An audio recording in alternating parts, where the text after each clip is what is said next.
O sol sobre Jerusalém não pedia permissão. Ele simplesmente aparecia como um feixe de luz dourada que cortava a névoa fria do amanhecer e iluminava primeiro os lugares mais altos da cidade. A simples fortaleza de Davi, construída sobre a antiga cidade dos Jebusitas, e as pedras do altar temporário onde a arca da aliança ficava, emitindo uma santidade que todos percebiam, mas que poucos eram capazes de.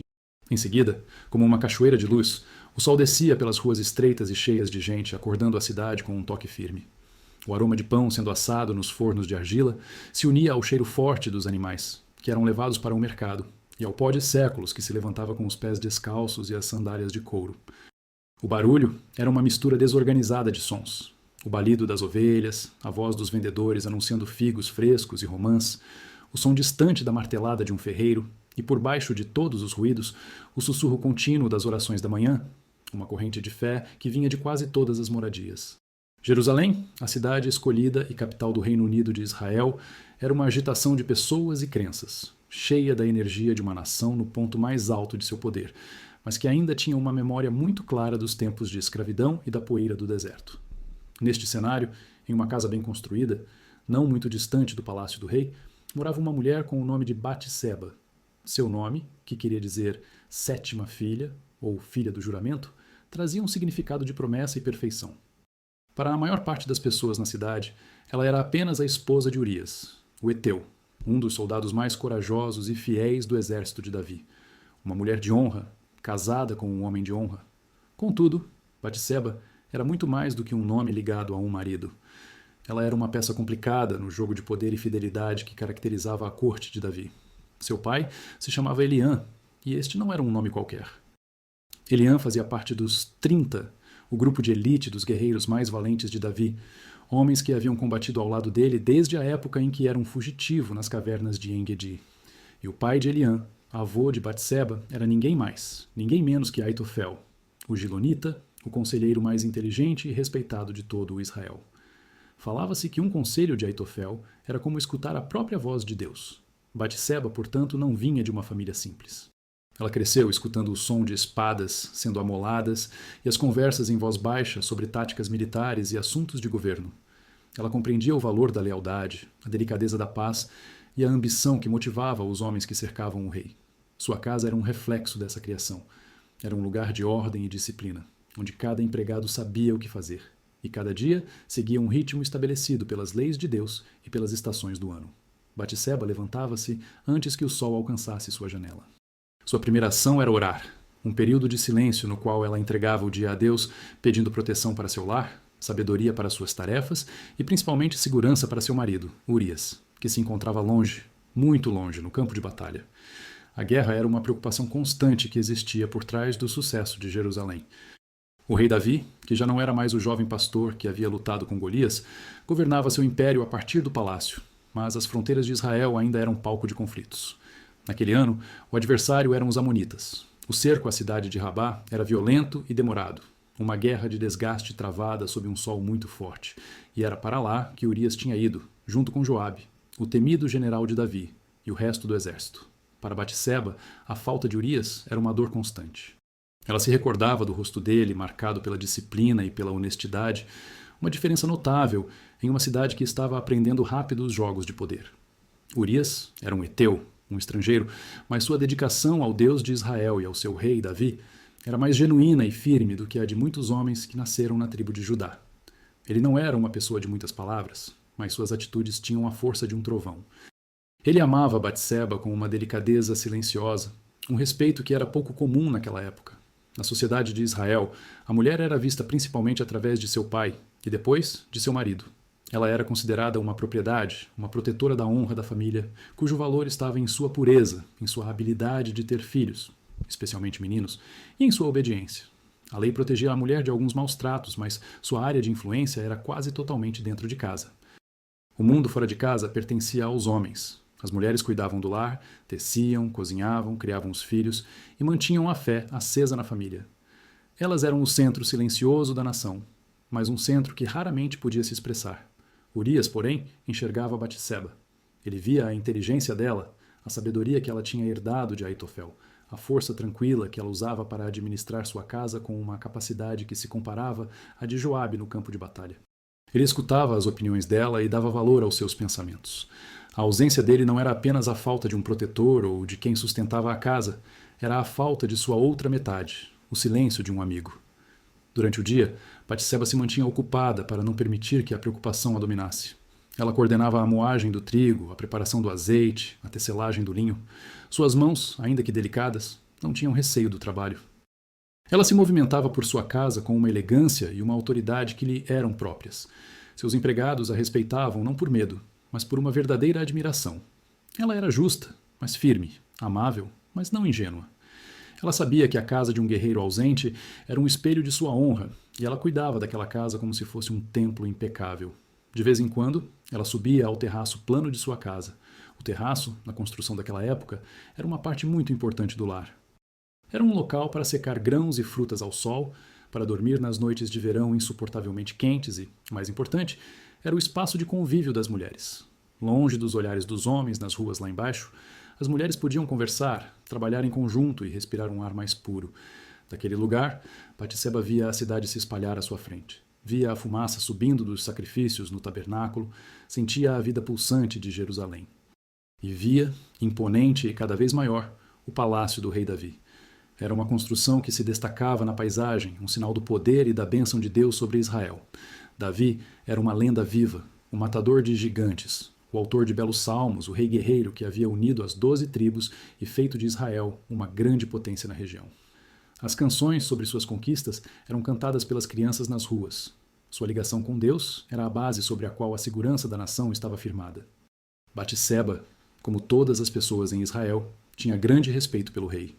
Ela o considerava o escolhido do Senhor, um homem com defeitos. Sim, as histórias sobre seus erros e arrependimentos também eram conhecidas, mas, no fundo, um homem que agradava a Deus. Seu pai, Eliã, o servia com uma lealdade que era quase uma adoração. Seu avô, Aitofel, o orientava com sua sabedoria.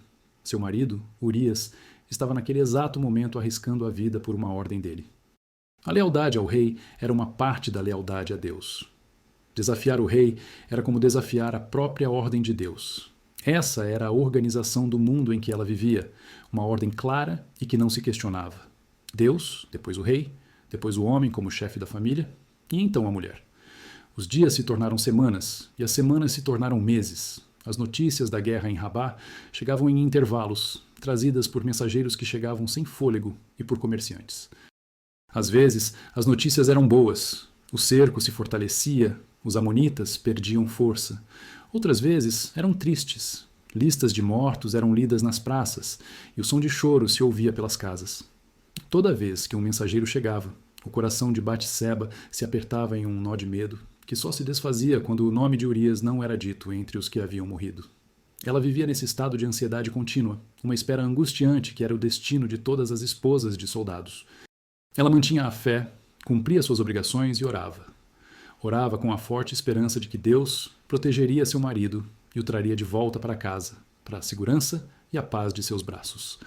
A primavera havia chegado com sua promessa de coisas novas, mas o ar de Jerusalém continuava pesado com o calor e a poeira da guerra. Era o tempo em que os reis costumavam sair para lutar, mas naquele ano Davi tinha ficado em Jerusalém. Algumas pessoas diziam que ele já não possuía a mesma energia da juventude, que preferia deixar o comando com Joabe. Outras cochichavam que o conforto do palácio o tinha deixado acomodado. Para a maioria, no entanto, sua presença na capital era um sinal de estabilidade. O centro do reino estava seguro enquanto o rei estivesse em seu trono. Batseba não pensava muito sobre isso. Sua preocupação estava concentrada no campo de batalha, não nos corredores do poder.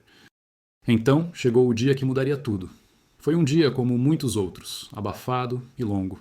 O sol havia castigado a cidade sem dó, e mesmo depois de se pôr, as pedras das casas ainda emitiam um calor sufocante. O ciclo mensal de seu corpo havia acabado, e de acordo com a lei de Moisés, ela precisava tomar um banho ritual para se purificar. A Torá era clara. Após o período de sua impureza, a mulher deveria se lavar para ser considerada pura novamente. Este não era um simples ato de higiene. Era uma ordem religiosa, um ritual que a ligava de novo à comunidade e à santidade. Era um momento particular, sagrado, uma conversa silenciosa entre a mulher e seu Deus. Com o cair da noite e a chegada de uma brisa que finalmente trazia algum alívio, Batseba decidiu que tomaria seu banho no terraço. Lá era mais fresco, mais reservado que o pátio interno, e sob o céu, com as estrelas que começavam a aparecer, ela se sentiria mais perto do céu, mais conectada com o Criador. Ela deu as instruções a uma serva, que subiu com um grande jarro de água, aquecida no fogo, e uma bacia de cobre brilhante. A serva arrumou tudo, e com uma reverência saiu, deixando sua senhora completamente sozinha. A escuridão em Jerusalém não era completa. Pequenas lâmpadas de azeite brilhavam nas janelas, e a lua crescente começava a jogar um brilho prateado sobre os telhados. Batseba tirou suas roupas, sentindo o tecido de linho áspero em sua pele. Ela sentia o cansaço do dia e o peso da saudade em seus ombros. A água na bacia era um consolo, um alívio. Ela iniciou o ritual, lavando-se com cuidado, como sua mãe e sua avó a haviam ensinado. Cada movimento era uma oração. Ela orava pela pureza de seu corpo, mas também pela pureza de seu coração. Orava para que Deus a mantivesse fiel em pensamento e atitude enquanto seu marido estava fora. Orava pela vida de Urias, imaginando-o sob aquele mesmo céu estrelado, talvez deitado, em um acampamento empoeirado, sonhando em voltar para casa. A brisa da noite tocava sua pele molhada e, por um instante, ela se sentiu em paz, limpa por dentro e por fora, um recipiente restaurado para servir a Deus e a sua família. O silêncio era profundo, interrompido apenas pelo som suave da água e pelo barulho distante da cidade que começava a dormir. Foi nesse momento que ela sentiu. Não foi um barulho, nem uma imagem clara. Foi uma pequena mudança no ambiente, a sensação primitiva de que não estava mais sozinha. Um arrepio percorreu sua espinha que não foi causado pelo vento fresco. Seus movimentos pararam. Ela ficou imóvel, com a água escorrendo por seu corpo, o coração de repente batendo forte contra as costelas. Seus olhos procuraram nas sombras dos telhados vizinhos. Nada. Tudo estava quieto. Talvez fosse apenas sua imaginação, a tensão dos últimos meses finalmente aparecendo. Ela tentou relaxar, dizendo a si mesma que estava segura. Estava no topo de sua própria casa, em seu espaço particular.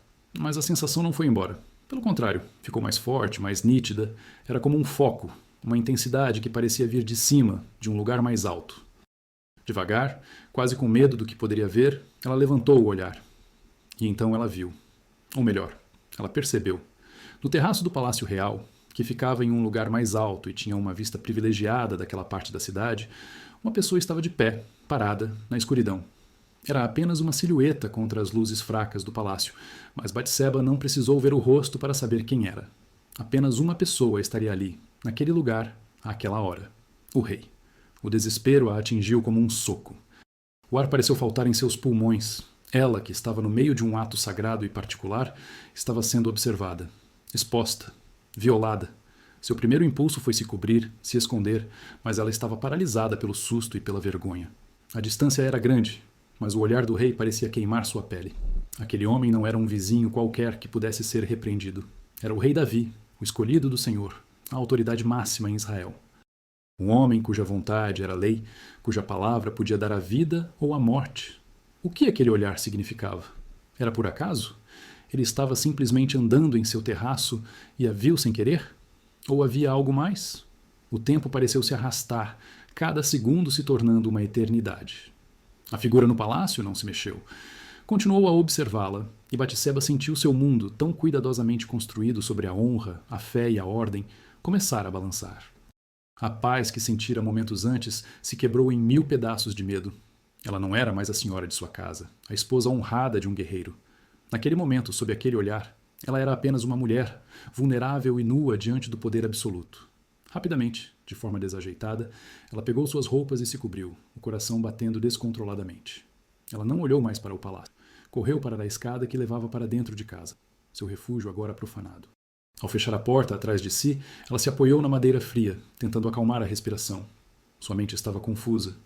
O que ela deveria fazer? Contar a alguém? Para quem? Contar a seu pai ou a seu avô significaria criar um problema com o rei, o homem a quem eles haviam prometido lealdade. Ficar em silêncio? Sim, era a única opção. Ela rezou para que fosse um acontecimento isolado, um momento que o rei esqueceria com o amanhecer de um novo dia. Ela se agarrou a essa esperança como alguém que se afoga se agarra a um pedaço de madeira. Ela tentaria esquecer, seguir sua vida como se nada tivesse acontecido. Era um segredo vergonhoso, um momento de vulnerabilidade que ela esconderia no fundo de sua alma. Mas o sono não veio naquela noite. Cada sombra em seu quarto parecia uma ameaça. Cada barulho da rua a fazia pular. A imagem da silhueta do rei em seu terraço estava gravada em sua mente. Ela se sentia suja, não no corpo, mas de uma forma mais profunda. A santidade de seu ritual de purificação havia se transformado em algo impuro.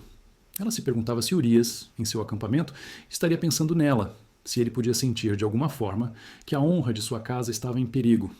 Ela chorou em silêncio na escuridão, lágrimas de medo, de vergonha e de uma sensação esmagadora de não poder fazer nada. A manhã seguinte chegou, trazendo a rotina de sempre, mas nada parecia igual. Batseba se movia como um robô por sua casa. Seu sorriso era forçado, suas palavras para os empregados vazias. Ela tentava se convencer de que seus medos eram exagerados. O rei Davi era um homem de Deus. Com certeza, ele não faria mal à esposa de um de seus soldados mais leais. Com certeza, ele respeitaria a casa de um homem que estava arriscando seu sangue pelo reino. A razão lhe dizia para ter calma, mas seu instinto gritava que o perigo ainda não tinha passado. O dia se arrastou. O sol chegou ao ponto mais alto e começou sua lenta descida, e a cada hora que passava, um pouco da esperança de Batseba voltava. Talvez ela estivesse certa. Talvez tivesse sido apenas um momento rápido, já esquecido. Ela estava supervisionando a preparação da refeição da noite, o cheiro de lentilhas e temperos enchendo o ar, quando ouviu uma batida na porta. Não era a batida de um vizinho ou de um vendedor. Era forte, autoritária, o som de punhos batendo na madeira com um propósito oficial. Uma de suas servas, com o rosto pálido, correu até ela. "Senhora", sussurrou a moça, com os olhos arregalados de medo. "São os guardas do rei." O coração de Batseba parou.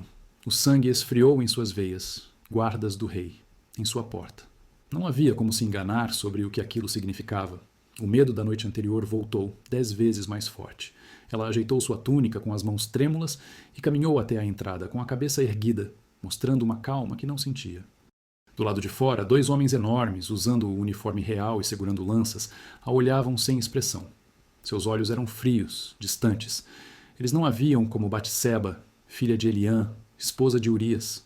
Eles a viam como um objeto a ser levado, uma ordem a ser obedecida. Um deles falou, a voz grave e sem emoção, um som que parecia definir seu destino. "Batseba, filha de Eliã. O rei Davi ordena sua presença no palácio, imediatamente." Não era um convite, era uma intimação. Uma ordem que não podia ser recusada, não podia ser questionada, não podia ser adiada. Naquele momento, Batseba entendeu a verdadeira natureza do poder. Entendeu que sua honra, sua vontade, sua própria vida não estavam em suas mãos.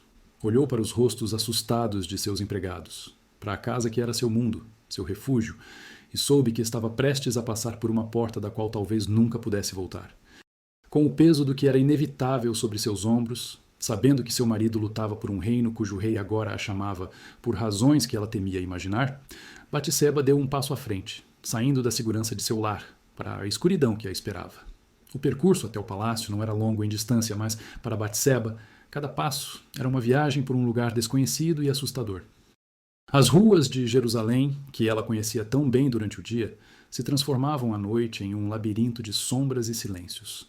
As tochas dos guardas lançavam chamas que dançavam e deformavam as paredes de pedra, criando monstros passageiros onde antes havia apenas rachaduras e musgo. Os 2 soldados andavam com uma eficiência robótica, um na frente dela, outro atrás, formando uma jaula invisível ao seu redor. Eles não falavam com ela, nem sequer olhavam para ela.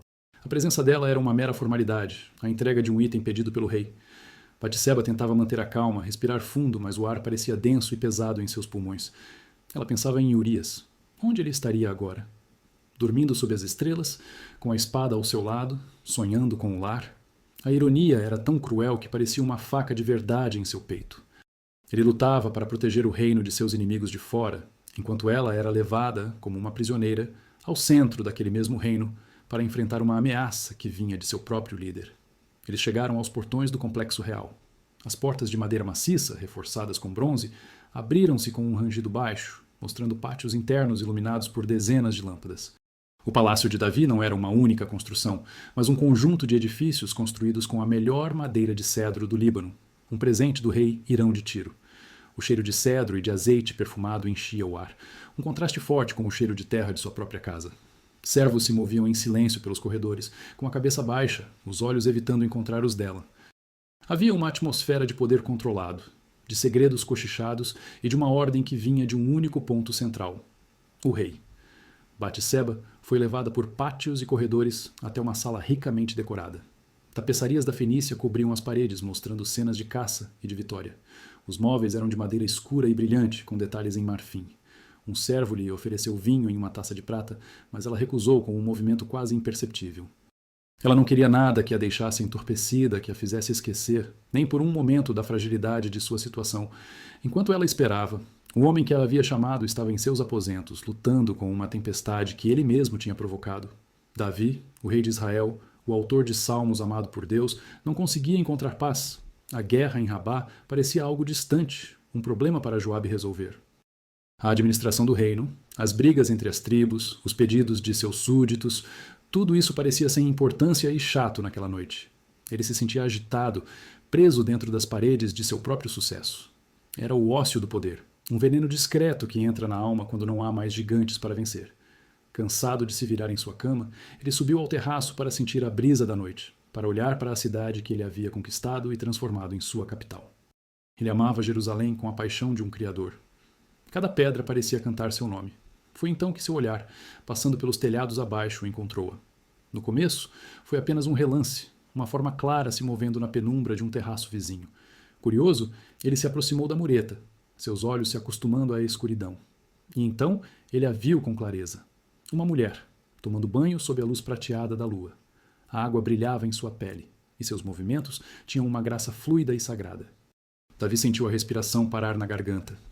Ele, que havia escrito salmos sobre a beleza da criação de Deus, foi de repente confrontado com uma beleza que não inspirava devoção, mas um desejo avassalador, um fogo que se acendeu instantaneamente em seu sangue.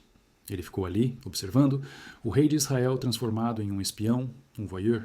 Cada momento que ele permaneceu ali, cada segundo que ele se permitiu olhar, foi um passo consciente para longe de Deus e para perto do abismo. Ele poderia ter se virado, poderia ter entrado, fechado as cortinas e orado para que a imagem fosse apagada de sua mente. Ele era o rei, mas também era o homem que conhecia a lei. Não cobiçarás a mulher do teu próximo. A lei não era uma sugestão. Era a base da aliança de Israel com o Deus vivo.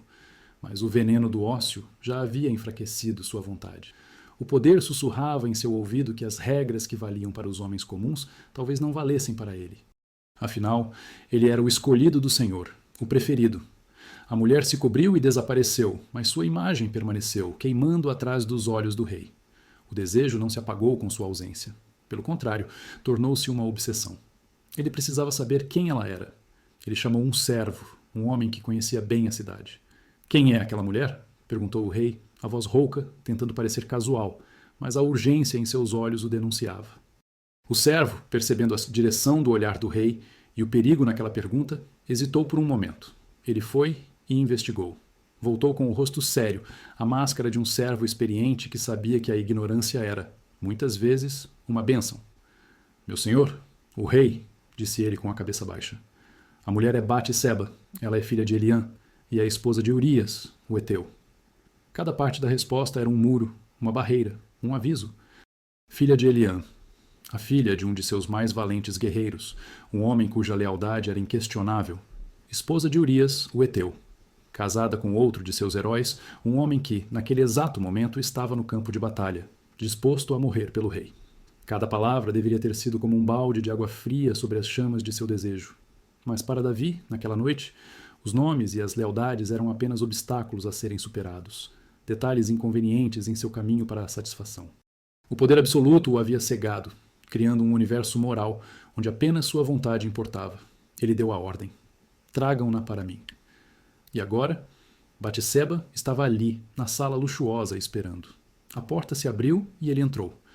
Davi era um homem com uma presença impressionante. Mesmo com seus 40 e poucos anos, ele ainda tinha o carisma que havia conquistado uma nação. Seus olhos eram profundos, capazes de expressar tanto a delicadeza de um poeta quanto a frieza de um general. Ele a olhou e em seu olhar não havia a menor dúvida. Ele se aproximou e o cheiro de vinho e especiarias vinha dele. Batseba, disse ele, a voz suave, mas com um tom de comando que não deixava dúvidas. Eu a vi esta noite e a desejei. Não havia espaço para mal-entendidos. Não havia desculpa nem galanteio. Era a declaração crua do poder. O que Batseba poderia fazer? Gritar? Lutar? Ninguém a ouviria. Ou se ouvissem, Ninguém ousaria interferir. Os guardas do lado de fora da porta a teriam silenciado em um instante. Recusar? Uma recusa direta ao rei de Israel, especialmente em um assunto tão pessoal, seria vista como um ato de rebeldia, de traição. A consequência não seria apenas sua própria morte, mas possivelmente a desgraça e a execução de toda a sua família, incluindo seu pai e seu avô, que seriam vistos como tendo criado uma filha desobediente. Naquela sala, naquela cultura, naquele momento, ela não tinha escolha. A história que séculos depois a descreveria como uma sedutora, uma tentadora, era uma mentira cruel que ignorava a realidade brutal de sua falta de poder. Ela não foi uma parceira voluntária em um caso de amor. Foi a vítima de um abuso de poder, vindo do cargo mais alto da nação. Seu silêncio foi sua única resposta possível. Sua submissão foi o preço de sua sobrevivência. Quando Davi a dispensou, horas depois, e os mesmos guardas silenciosos a acompanharam de volta para casa pelas ruas agora completamente escuras, Batseba se sentia como um fantasma. Seu corpo se movia, mas sua alma havia se escondido em um lugar profundo e ferido. Ao entrar em sua casa, o refúgio agora violado, ela não chorou. A dor era profunda demais para as lágrimas.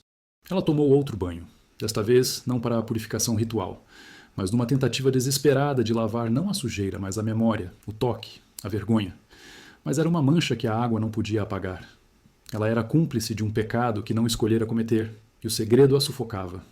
As semanas que se seguiram foram um sofrimento silencioso.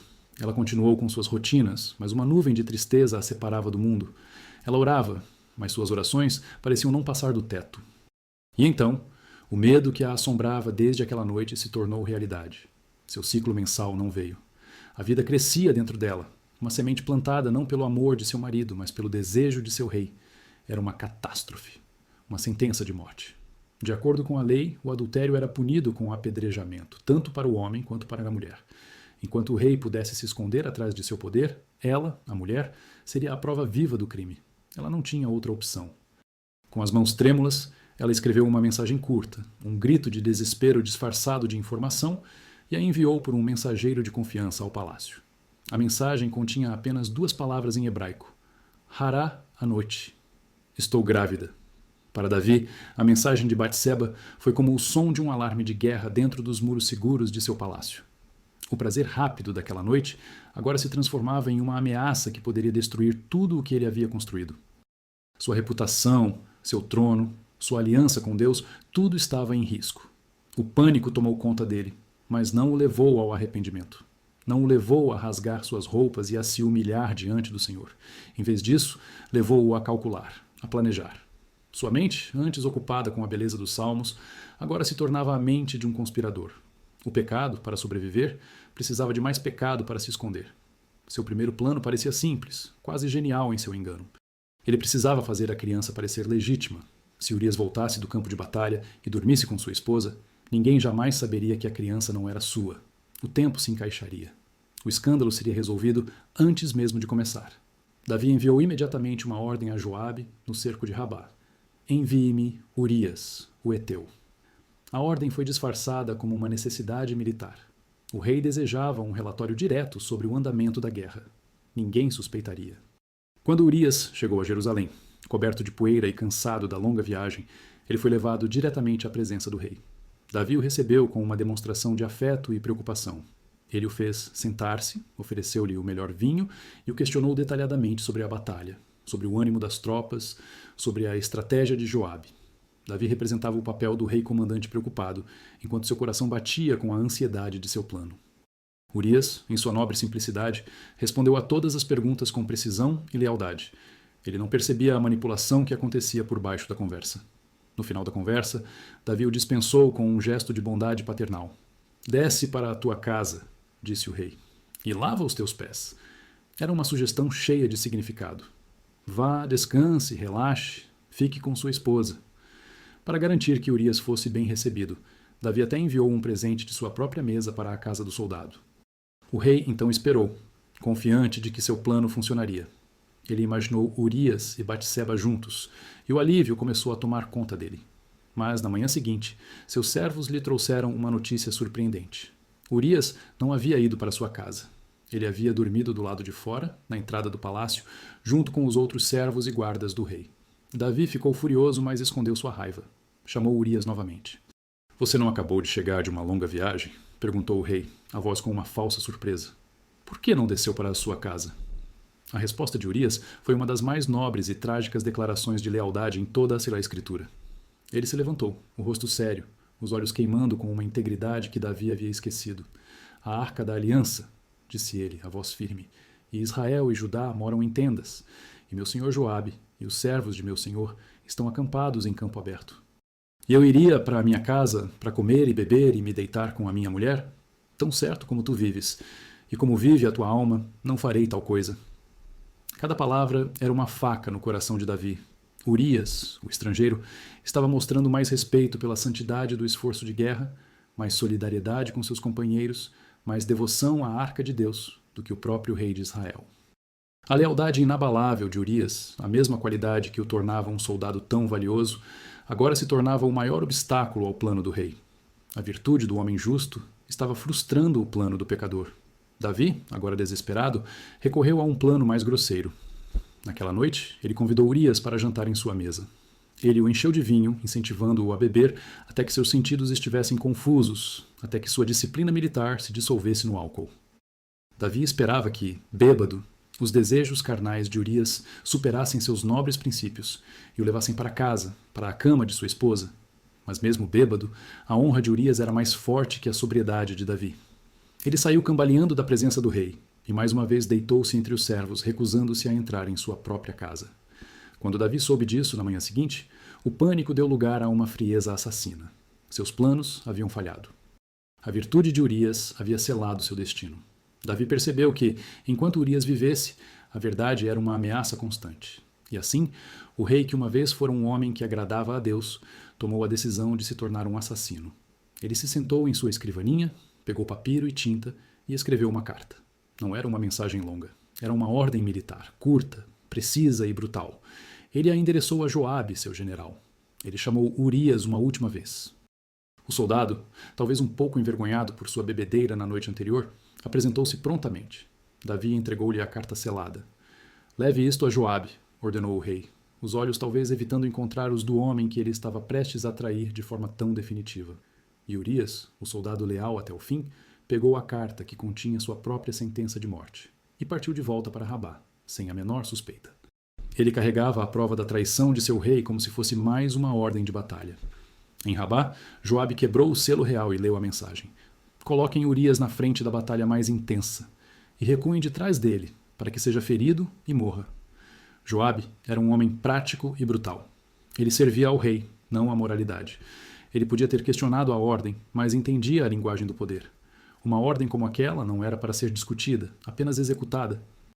Ele organizou um ataque a uma parte bem defendida do muro da cidade. Um ataque que era taticamente sem sentido, um sacrifício de homens para um objetivo inútil. E ele colocou Urias e alguns outros homens valentes no ponto de maior perigo. Conforme planejado, quando a luta estava mais feroz, a maior parte das tropas israelitas recuou, deixando Urias e seus companheiros expostos a uma chuva de flechas e lanças dos defensores amonitas.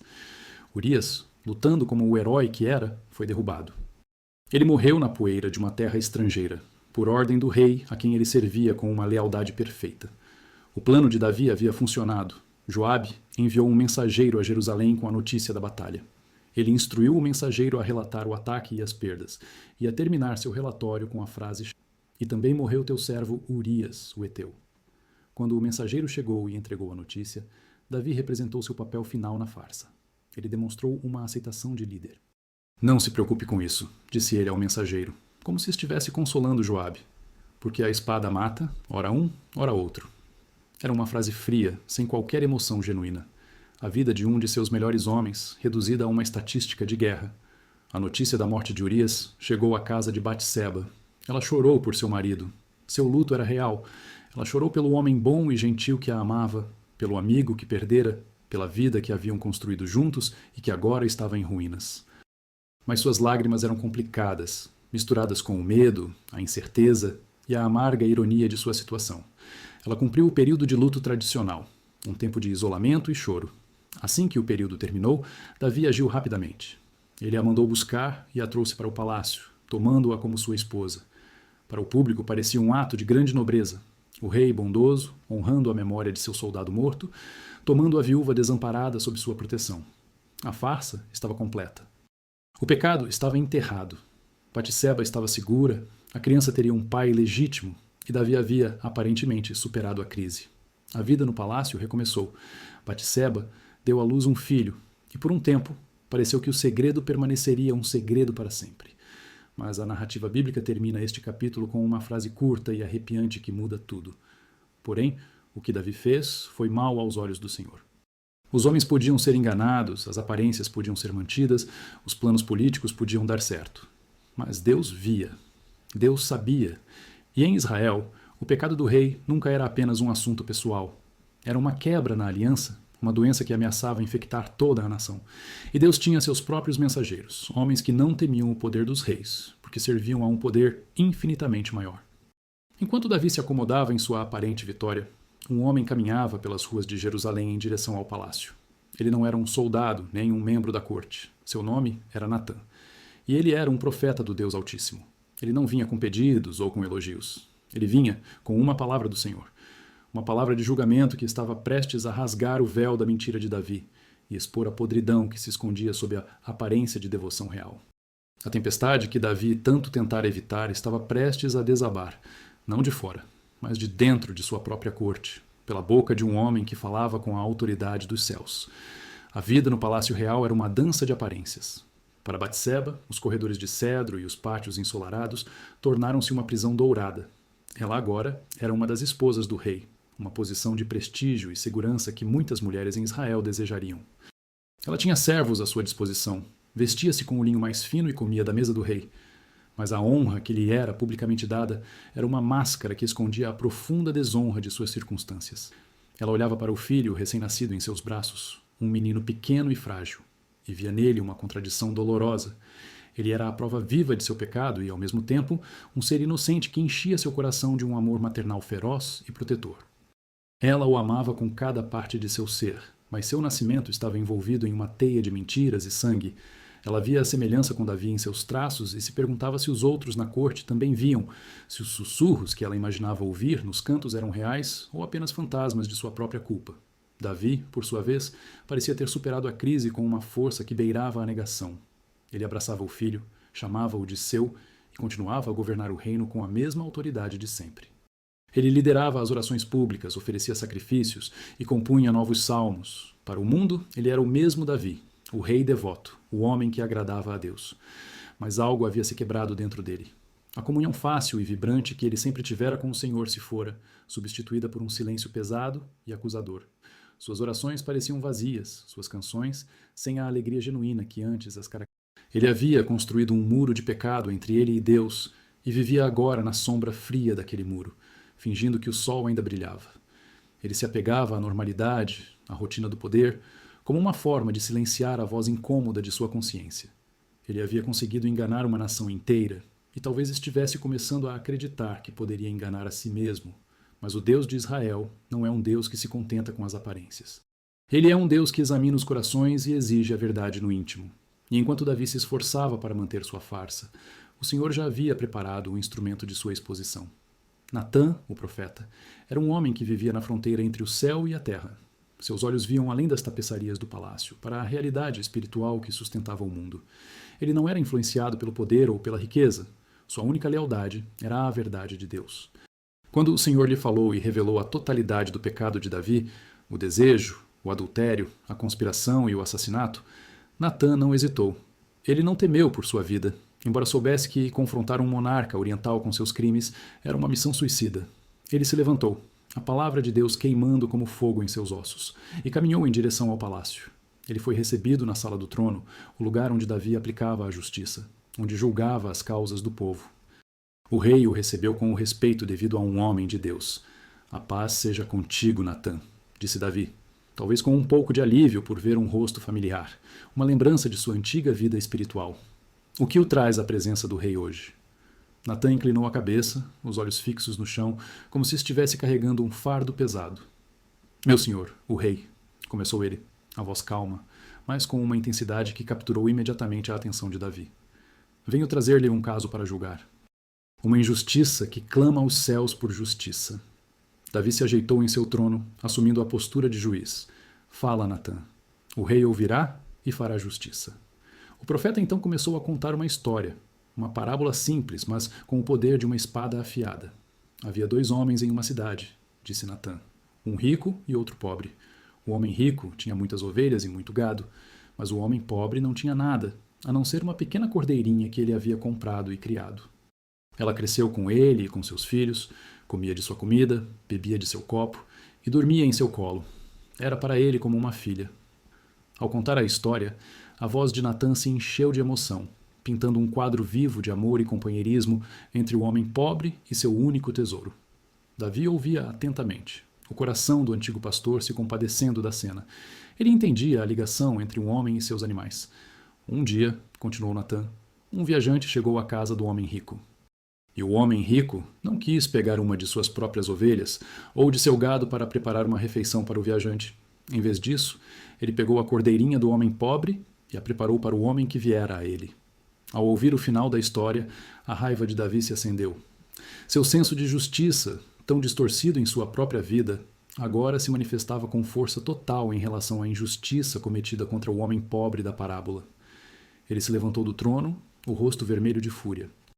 Tão certo como vive o Senhor, gritou ele, a voz ecoando pela sala. O homem que fez isso merece a morte, e pela cordeirinha ele devolverá 4 vezes mais, porque fez tal coisa e não teve piedade. Naquele momento, o silêncio tomou conta da sala.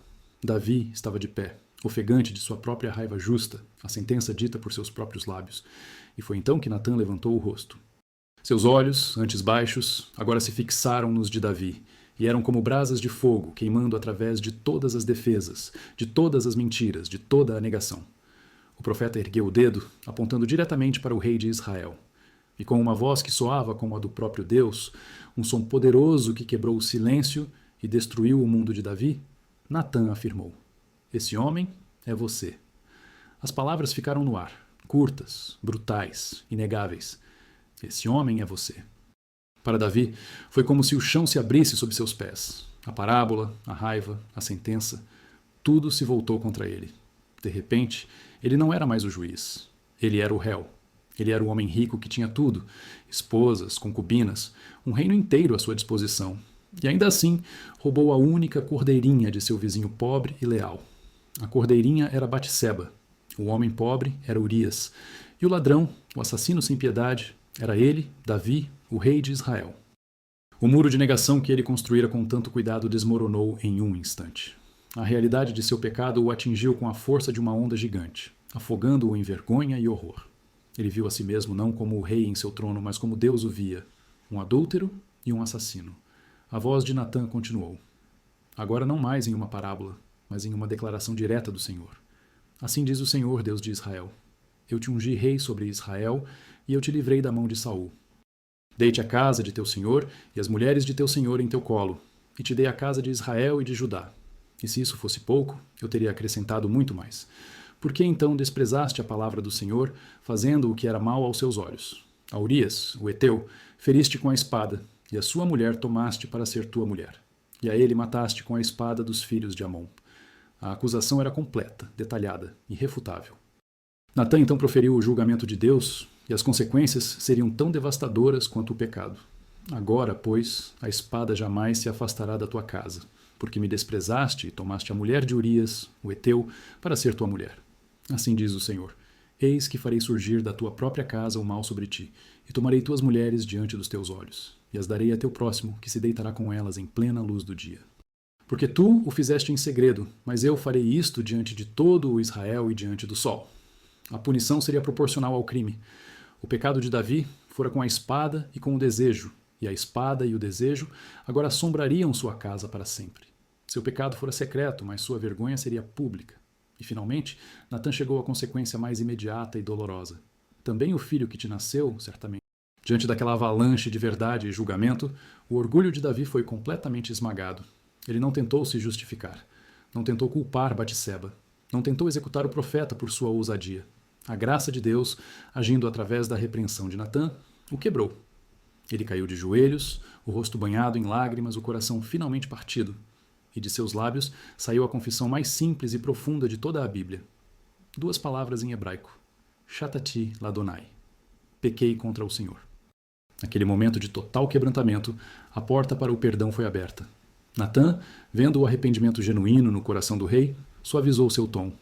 O Senhor também perdoou o teu pecado. Não morrerás. Contudo, porque com este ato deste motivo, para que os inimigos do Senhor blasfemem, o filho que te nasceu morrerá. O perdão de Deus era real, a comunhão poderia ser restaurada, mas as consequências do pecado permaneceriam. O perdão remove a culpa, mas não apaga necessariamente as cicatrizes. Natã então se virou e deixou o palácio, deixando Davi sozinho com as ruínas de sua vida. A palavra do profeta não demorou a se cumprir. Poucos dias depois, o filho de Davi e Batseba adoeceu gravemente. A criança, que antes era uma fonte de amor complicado, agora se tornava o foco de uma agonia desesperada. Davi, tirando suas vestes reais, vestiu-se de saco e se deitou no chão. Ele jejuou, recusando toda a comida, e passou as noites deitado sobre a terra, pedindo pela vida do menino. Os anciãos de sua casa tentaram levantá-lo, oferecer-lhe conforto e alimento, mas ele recusou. Sua dor era uma oração, seu sofrimento, um apelo desesperado a um Deus cuja misericórdia ele conhecia tão bem. Ele talvez se lembrasse de outras vezes em que Deus havia cedido à intercessão e se agarrava a essa pequena esperança. Quem sabe, ele deve ter pensado, talvez o Senhor tenha compaixão de mim e a criança viva. Para Batseba, aquele período foi um inferno de impotência. Ela cuidava do bebê, sentindo o calor da febre em seu pequeno corpo, ouvindo seu choro fraco. Ela via seu filho enfraquecer diante de seus olhos e não podia fazer nada. E via seu marido, o rei, deitado no chão, um homem quebrado, lutando em oração. Sua dor era dupla. A dor de uma mãe vendo seu filho morrer e a dor de saber que a morte dele era o preço do pecado deles. Ela, que fora a vítima inicial do poder de Davi, agora compartilhava com ele as consequências de seu ato. Não há registro de suas palavras ou de suas orações, pois sua angústia deve ter sido imensa. Ela estava presa entre o amor por seu filho moribundo e o conhecimento terrível da justiça de Deus. Por 7 dias, a criança lutou. Por 7 dias, Davi jejuou e orou. E no 7º dia, o menino morreu. Os servos do palácio ficaram com medo de dar a notícia ao rei. Eles sussurravam entre si. Quando a criança ainda vivia, falávamos com ele e ele não nos ouvia. Como então lhe diremos que a criança morreu? Ele poderá fazer alguma loucura. Mas Davi, vendo seus cochichos e seus rostos tristes, percebeu a verdade. A criança morreu? Perguntou ele. Eles baixaram os olhos. Morreu. A reação de Davi chocou a todos.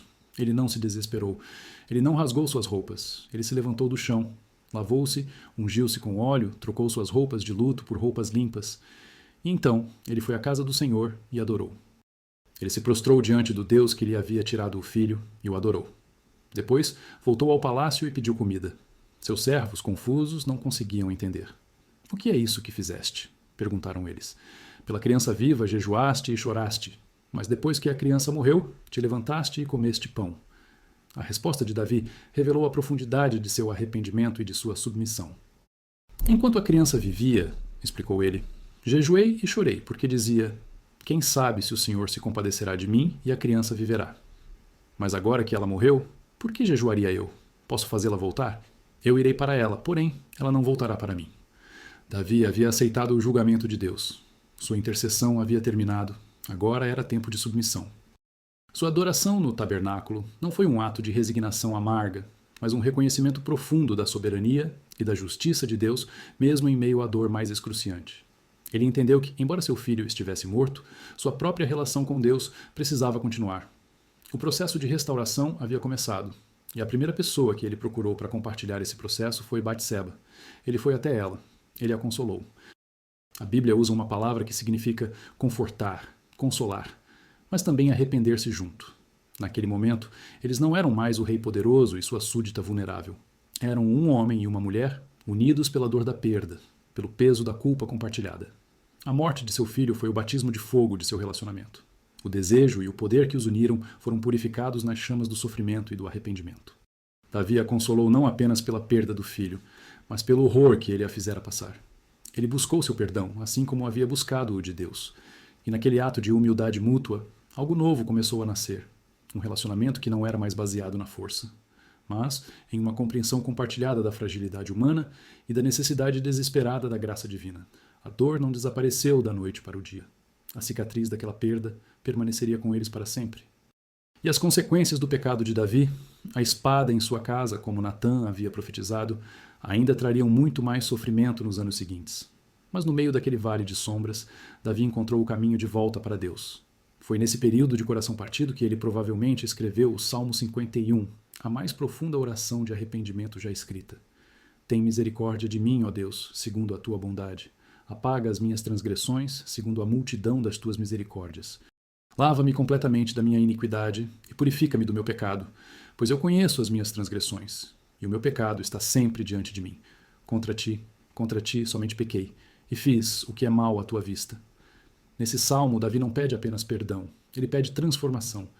Cria em mim, ó Deus, um coração puro, e renova em mim um espírito reto. Não me lances fora da tua presença, e não retires de mim o teu Espírito Santo. Devolve-me a alegria da tua salvação.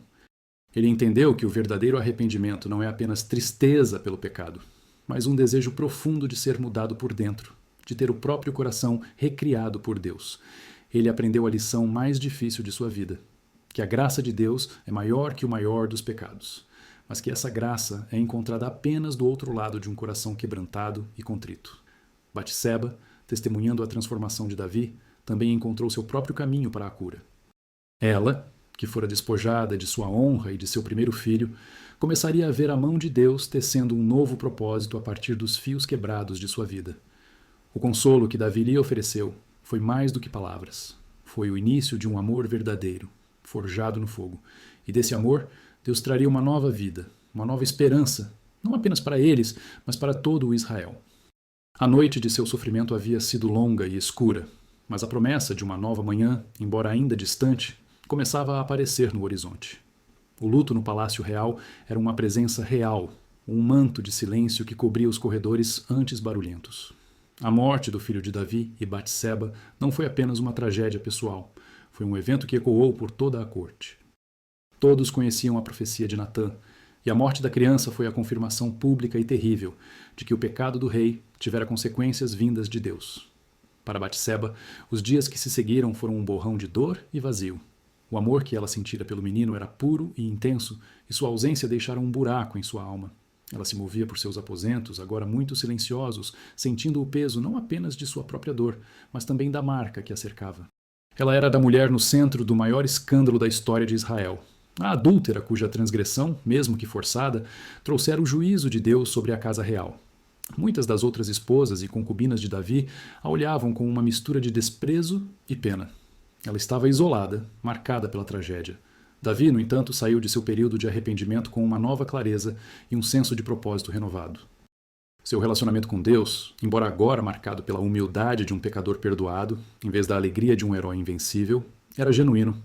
E essa transformação interna se manifestou de forma mais visível em seu tratamento para com Batseba.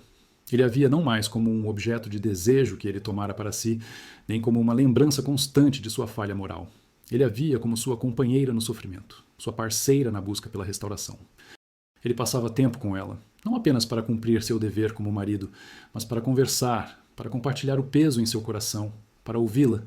Ele começou a enxergar a mulher que Urias havia conhecido, sua inteligência afiada, sua força resiliente, sua sabedoria herdada de Aitofel. Em meio às ruínas de suas vidas, eles começaram a construir algo novo, um vínculo forjado não na paixão passageira, mas no respeito mútuo e na graça compartilhada. Foi nesse solo de dor e cura que Deus plantou uma nova semente de esperança. Batseba engravidou novamente. Esta gravidez era completamente diferente da primeira. Não havia o pânico do segredo, nem a sombra da ilegitimidade.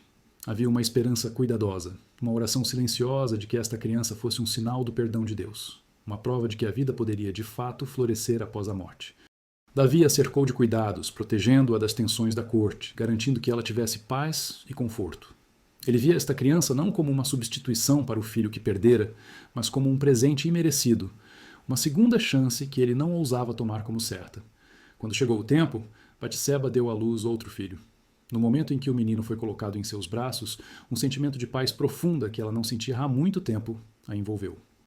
Davi olhou para o rosto do recém-nascido e, num ato de profunda ternura e significado, deu-lhe o nome de Salomão, do hebraico Shlomo, que significa pacífico ou paz. O nome era uma oração, um desejo de que a paz de Deus, que ele havia tão violentamente quebrado, pudesse ser restaurada em sua casa e em seu reino através da vida daquele menino. Mas Deus tinha seus próprios planos e seus próprios nomes. O profeta Natã, o mesmo homem que trouxera a palavra de julgamento, agora retornava ao palácio, mas desta vez como um mensageiro de graça. Ele se aproximou do rei e lhe disse que o Senhor também havia dado um nome à criança. Jedidias, que significa amado do Senhor. Aquela mensagem foi como um alívio para as feridas de Davi e Batseba. Era a confirmação divina de que, apesar de tudo o que havia acontecido, apesar do pecado e da dor, o amor e o favor de Deus estavam sobre aquele menino. Salomão não era apenas pacífico, ele era amado do Senhor. Para Batseba, isso significava tudo. Seu filho não carregaria a marca do passado de seus pais. Ele tinha um destino próprio, um chamado divino que o diferenciava. A partir daquele momento, ela se dedicou à criação de Salomão com uma determinação firme. Ela não o criaria apenas para ser um príncipe entre muitos. Ela o criaria para ser digno do nome que Deus lhe dera. Ela derramou sobre ele todo o amor que fora contido pela dor, toda a sabedoria que herdara de sua família e toda a fé que fora fortalecida no fogo da provação.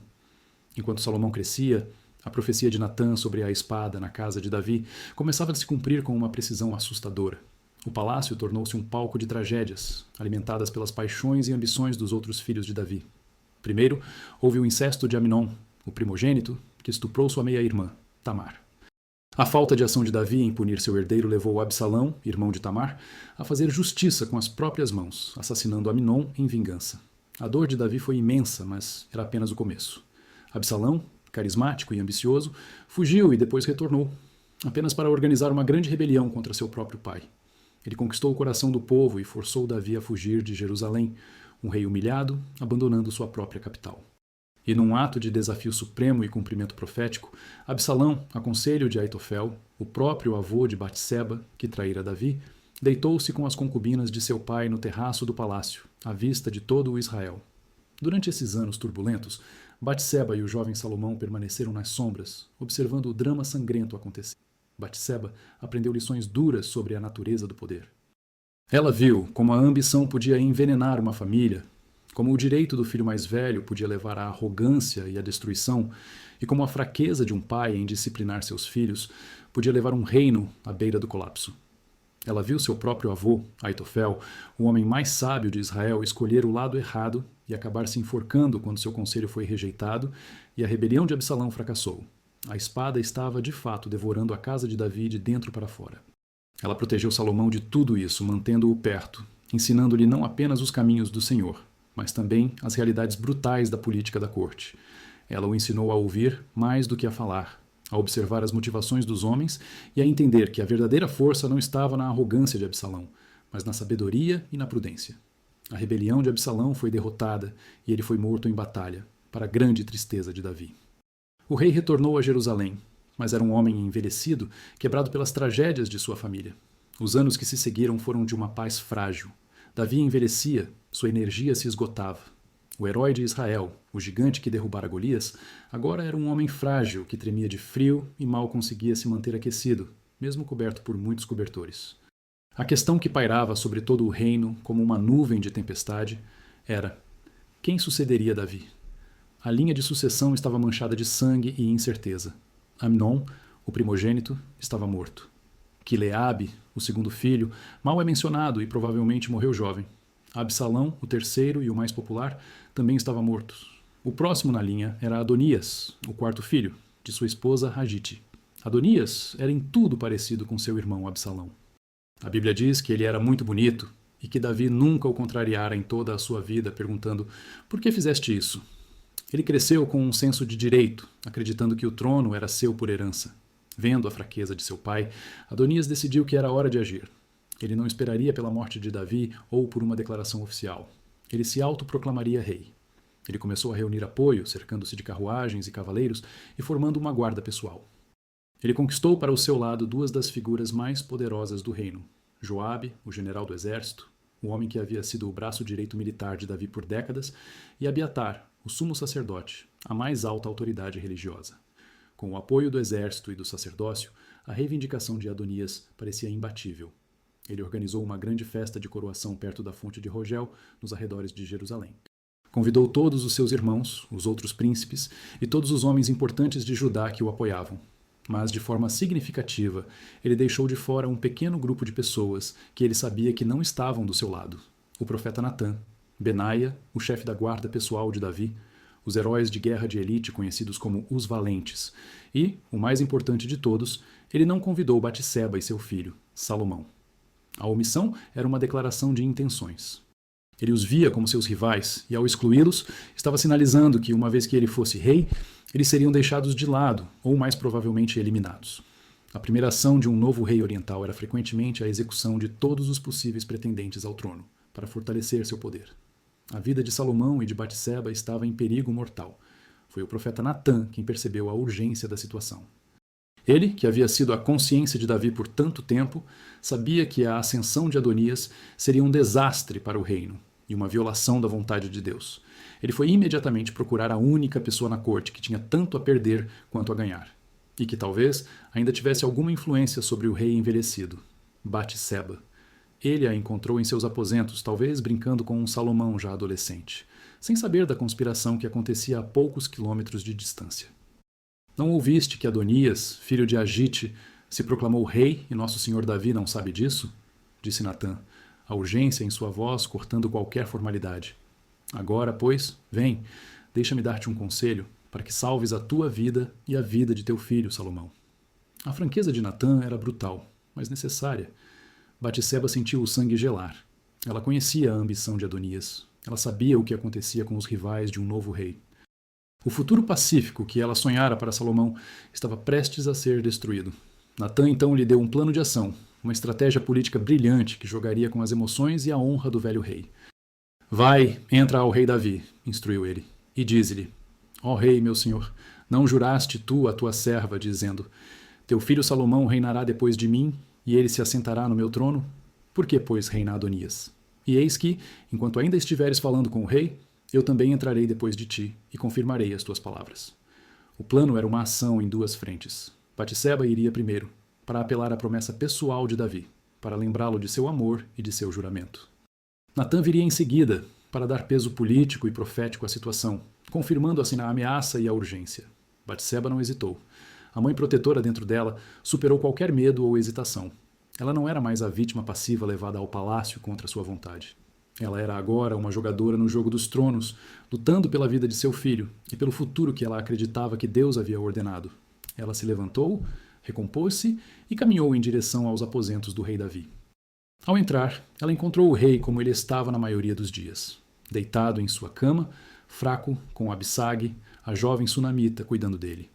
A presença de Abissag era um sinal da impotência de Davi, mas Batseba não se deixou intimidar.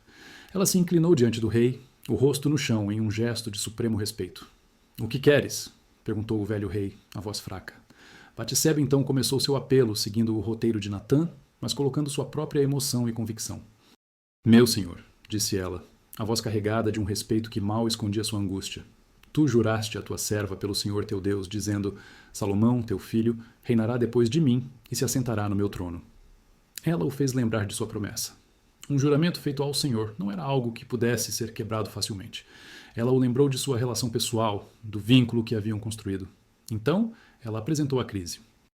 E agora, eis que Adonias reina, e tu, ó rei, meu senhor, não o sabes. Ela o informou da conspiração, destacando que ele, o rei, havia sido deixado no escuro, um insulto à sua autoridade. Ela listou os conspiradores, Joabe, Abiatar e os convidados da festa de coroação, enfatizando a exclusão deliberada dela e de Salomão. Por fim, ela jogou sua cartada final, apelando ao seu legado e à sua responsabilidade. E agora, só rei, meu senhor, os olhos de todo o Israel estão sobre ti, para que lhes declares quem se assentará no trono de meu senhor, o rei, depois dele. De outra forma, acontecerá que, quando meu senhor, o rei, dormir com seus pais, eu e meu filho Salomão seremos considerados culpados. A palavra hebraica para culpados também pode significar pecadores ou infernos. Ela estava dizendo que, se ele não agisse, ela e seu filho seriam tratados como criminosos, e a consequência seria a morte. Enquanto ela ainda falava, exatamente como planejado, a porta se abriu, e um servo anunciou a chegada do profeta Natã. Batseba se retirou, permitindo que o profeta tivesse sua audiência. Natã entrou e se prostrou diante do rei. Então, com uma astúcia brilhante, Ele fingiu acreditar que a coroação de Adonias tinha a bênção de Davi. Ó rei, meu senhor, por acaso disseste tu, Adonias reinará depois de mim? Perguntou ele com uma inocência fingida. Ele descreveu a festa de Adonias, o sacrifício de bois e ovelhas e os gritos de Viva o rei Adonias! Ele repetiu a lista de convidados e a lista dos excluídos. Ele mesmo, Benaia e Salomão, teu servo. Sua pergunta final foi o golpe que atingiu o coração de Davi. Foi feito isto por ordem de meu senhor, o rei, e não fizeste saber a teu servo quem se assentaria no teu trono depois de ti? Ele estava acusando Davi de trair seus servos mais leais, de quebrar a ordem do reino sem nem mesmo informá-los. A estratégia dupla funcionou perfeitamente. O apelo emocional de Batseba havia despertado o afeto e a consciência de Davi. A intervenção política de Natã despertou seu senso de dever e seu orgulho real. Davi, o velho leão, rugiu uma última vez. A apatia desapareceu de seus olhos, substituída por uma determinação de aço. Chamem Batseba, ordenou ele. Batseba foi trazida de volta à sua presença. Davi a olhou e, desta vez, não havia fraqueza em seu olhar. Ele fez um novo juramento, um juramento público e definitivo. Vive o Senhor, que salvou a minha alma de toda a angústia, declarou ele, a voz ganhando força. Que como te jurei pelo Senhor Deus de Israel, dizendo, certamente teu filho Salomão reinará depois de mim, assim farei no dia de hoje. A ação que se seguiu foi rápida e decisiva. Davi convocou Zadok, o sacerdote, que era rival de Abiatar, Benaia, o chefe de sua guarda, e o profeta Natã.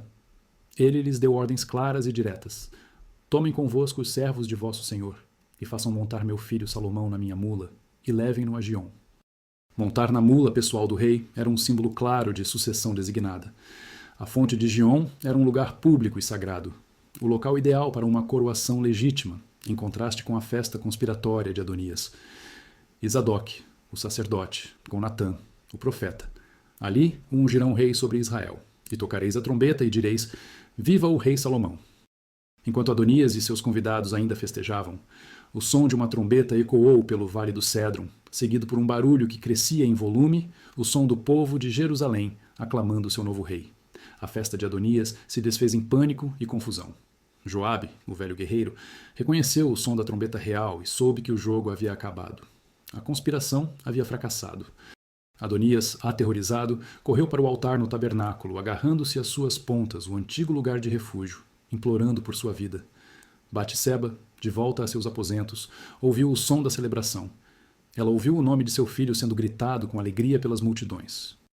Ela, a mulher que fora levada ao palácio como uma vítima silenciosa, que sofrera a perda de um filho como preço do pecado, que vivera anos de incerteza em meio à violência da corte, havia, através de sua coragem, sabedoria e aliança estratégica com o profeta de Deus, garantido o trono para seu filho e salvado suas vidas. Ela não era mais apenas Batseba, a esposa de Davi. Ela era agora a Gebirá, a rainha-mãe, a figura feminina mais poderosa do reino de Israel. Sua jornada através da escuridão a levara a uma posição de influência que poucas mulheres em sua época poderiam sonhar. E seu papel na história de Israel estava longe de terminar. A unção de Salomão na fonte de Giom não foi apenas a transferência de um título. Foi uma mudança radical no centro do poder em Israel. A cidade de Jerusalém, que poucas horas antes estava à beira de uma guerra civil, agora explodia em uma celebração barulhenta. O som das trombetas e o grito do povo clamando Viva o rei Salomão eram tão intensos que a Bíblia diz que a terra se fendeu com o seu clamor. Para Batseba, ouvindo a celebração de dentro do palácio, aquele som era sua melodia mais doce que ela já conhecera. Era o som da sobrevivência, o som da promessa cumprida, o som do futuro de seu filho sendo garantido. Ela havia entrado nos aposentos de Davi naquela manhã como uma suplicante, lutando por sua vida. Ela saía agora como a mãe do rei, a guebeira, a rainha-mãe, uma posição de honra e influência sem precedentes. Nos dias que se seguiram, a transição de poder foi finalizada. Davi, em seu leito de morte, deu a Salomão suas últimas instruções, um testamento final que era uma mistura de conselhos devotos e política implacável. Ele o instruiu a andar nos caminhos do Senhor, a guardar seus estatutos e mandamentos. Mas também lhe deu uma lista de contas a acertar, inimigos a serem neutralizados para que o novo reino pudesse ter paz. Joabe, o general traiçoeiro, Simei, o homem que amaldiçoara Davi durante a rebelião de Absalão. Eram tarefas sangrentas, a dura realidade de fortalecer o poder no antigo Oriente Médio. Davi morreu e foi sepultado na cidade que levava seu nome. E todo Israel chorou a perda de seu maior rei. A era de Davi havia terminado. A era de Salomão havia começado. Para Batseba, a ascensão de seu filho ao trono trouxe uma transformação radical em seu status. Na cultura israelita e em muitas monarquias vizinhas, a rainha-mãe tinha uma posição única. Ela não era apenas a mãe do rei, era uma conselheira oficial, uma intercessora para o povo e um símbolo da continuidade e legitimidade da dinastia. O respeito que lhe era devido era imenso, quase um reflexo do respeito devido ao próprio rei. E Salomão, desde o início de seu reinado, deixou claro para toda a corte a honra que ele concederia à sua mãe. A cena mais marcante dessa nova dinâmica ocorreu pouco depois de Salomão assumir o trono. Adonias, que havia sido perdoado por Salomão sob a condição de se manter leal, ainda tinha ambições. Ele não ousava desafiar Salomão diretamente, então recorreu à manipulação, usando a pessoa que ele acreditava ser o ponto fraco do novo rei, sua mãe. Ele se aproximou de Batseba com uma humildade fingida. Tu sabes que o reino era meu, disse ele, e que todo o Israel tinha posto os seus olhos em mim para que eu reinasse. Contudo, o reino se transferiu e veio a ser de meu irmão, porque do Senhor veio a ser dele. Era uma mistura de autopiedade e reconhecimento da vontade divina, projetada para desarmá-la. Então, ele fez seu pedido. Peço-te que não me negues um pedido. Ele queria que Batseba pedisse a Salomão para que ele lhe desse Abissag, a sunamita, como esposa. O pedido era muito mais do que um desejo romântico. Abissag, embora nunca tivesse se deitado com Davi, fazia parte do harém do rei falecido. Tomar uma mulher do harém do rei anterior era um ato simbólico poderoso, uma forma de reivindicar o direito ao trono. Foi exatamente o que Absalão fizera. Adonias estava, sutilmente, testando a situação, fazendo uma jogada política disfarçada. Batseba, com sua profunda compreensão da política da corte, provavelmente percebeu a armadilha. No entanto, ela concordou em levar o pedido ao filho. Talvez ela quisesse dar a Adonias uma última chance de se expor, ou talvez ela simplesmente visse isso como uma oportunidade de demonstrar sua nova posição como intercessora. Ela foi à sala do trono, onde Salomão estava sentado. O que aconteceu a seguir foi uma demonstração pública e planejada de honra. Assim que Salomão viu sua mãe se aproximando, a narrativa bíblica detalha cada gesto. E o rei se levantou para ir ao seu encontro e se inclinou diante dela. O rei de Israel, em seu trono, levantou-se e curvou-se diante de sua mãe. O simbolismo era impressionante. Ele não a tratou como uma súdita, como uma autoridade de igual, senão superior, estatura em termos de honra. Então, ele se assentou no seu por uma cadeira para a mãe, ela se assentou à sua direita. Sentar-se à direita do rei era a posição de maior honra e poder. Era de onde a autoridade era exercida. Ao colocar sua mãe ali, Salomão estava declarando a toda a corte que o conselho e a influência de Batseba eram parte integrante de seu governo. Tenho um pequeno pedido a te fazer, disse Batseba. Não me negues. A resposta de Salomão foi imediata e reveladora. Pede, minha mãe, porque não te negarei. Ele estava estabelecendo um princípio. A intercessão de sua mãe junto a ele era poderosa e seria atendida. Foi então que Batseba apresentou o pedido de Adonias. A reação de Salomão foi instantânea e violenta. A máscara de filho respeitoso caiu, e o rei astuto e implacável emergiu. E por que pedes Abissag, a sunamita, para Adonias? Gritou ele. Pede também para ele o reino, pois ele é meu irmão mais velho e tem consigo Abiatar, o sacerdote, e Joabe, filho de Zeruia. Salomão viu através do plano imediatamente. Ele entendeu o pedido não como uma questão de casamento, mas como um ato de traição, a continuação da conspiração original. Ele jurou pelo Senhor que Adonias morreria naquele mesmo dia e enviou Benaia para executar a sentença. Aquele episódio fortaleceu o poder de Salomão e a posição de Batseba. Ela demonstrou sua influência inigualável como a única pessoa que poderia se aproximar do rei com tal pedido, e Salomão usou a ocasião para eliminar seu último rival e firmar seu trono. Batseba não foi repreendida por ter trazido o pedido. Pelo contrário, ela desempenhara seu papel e o resultado final foi a segurança do reino de seu filho.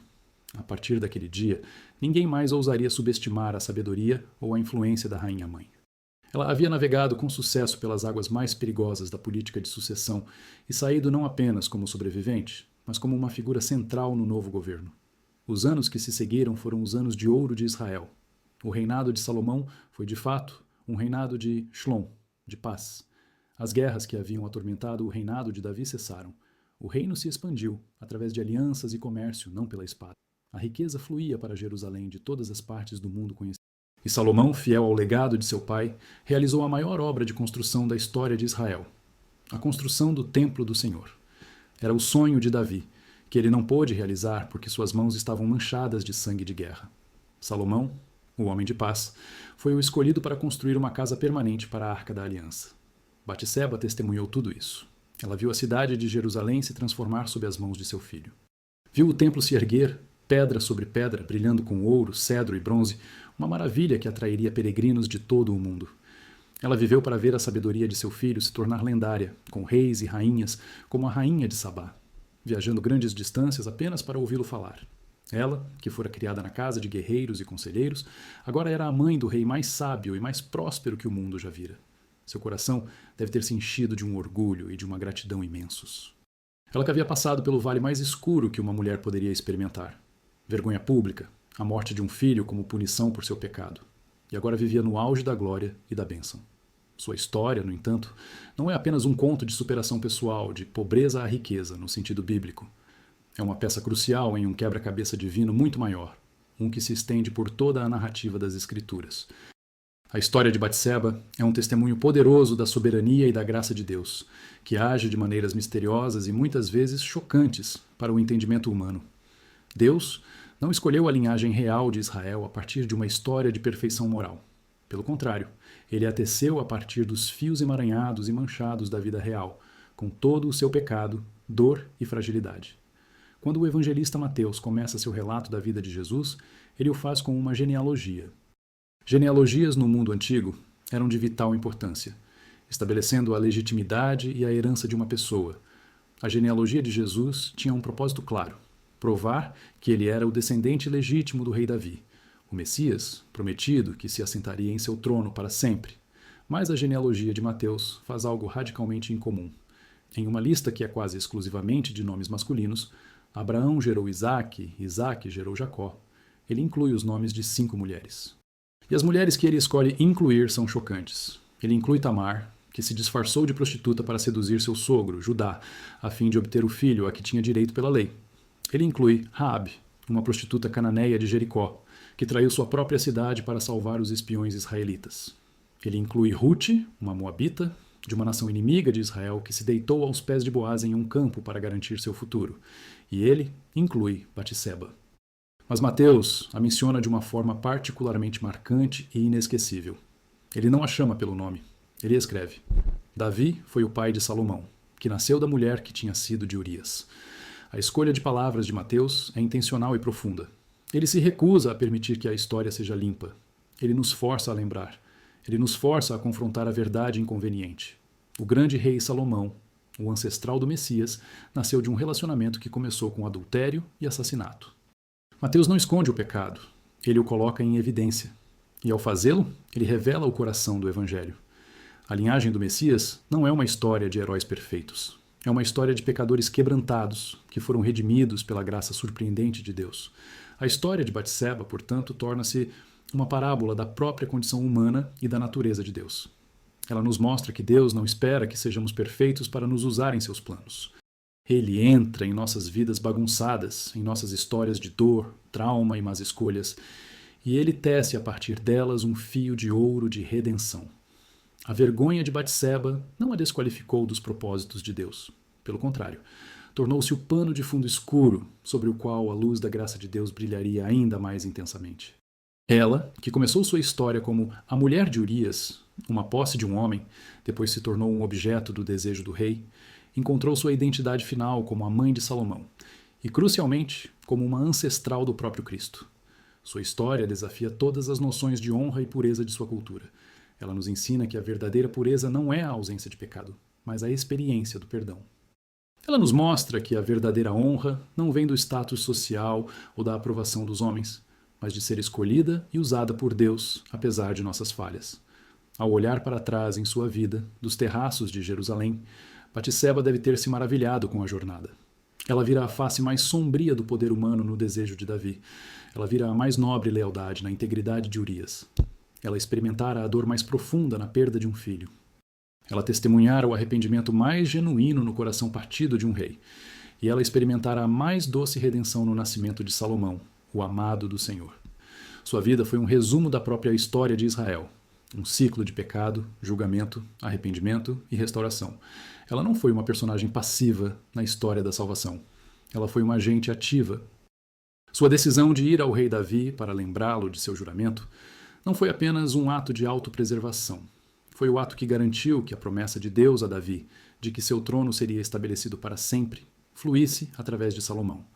Ela se tornou uma guardiã da aliança, uma parceira de Deus na realização de seus propósitos.